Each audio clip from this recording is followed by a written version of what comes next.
নাহমাদুহু ওয়া নুসাল্লি ওয়া নুসাল্লিমু আলা রাসূলিল কারীম, আম্মা বাদ। আসসালামু আলাইকুম ওয়া রাহমাতুল্লাহি ওয়া বারাকাতুহু। পবিত্র কোরবানির গুরুত্বপূর্ণ মাসলা নিয়ে আলোচনা করব। যে 14 নম্বর প্রশ্ন হলো, যদি কোরবানি দাতা পরিবার পরিজনের নিয়ত ছাড়া কোরবানি দেয়, অজেব হবে না, কোরবানি দেওয়ার জন্য নিয়ত করতে হবে। যে এমন কি এভাবে বিধান রয়েছে, যদি বিদেশে কেউ থাকে, আপনার ছেলে বা আপনার বাবা অন্য কেউ থাকে, আপনার কোরবানি দেওয়ার জন্য বাংলাদেশে আপনি অনুমতি নেবেন। অনুমতি নিয়ে বাবা আপনার কোরবানি দিচ্ছে, ছেলে আপনার কোরবানি দিচ্ছে, এভাবে অনুমতি নেবেন।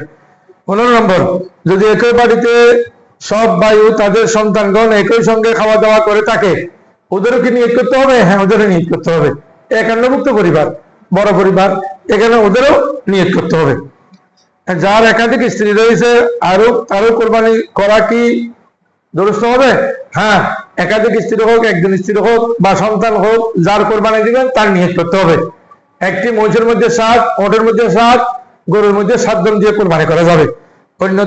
অন্যগুলো দিয়ে অন্য ছাগলটা ইত্যাদি দিয়ে একজনের কোরবানি দেওয়া যাবে। ওয়া আখিরু দাওয়ানা আলহামদুলিল্লাহি রাব্বিল আলামিন।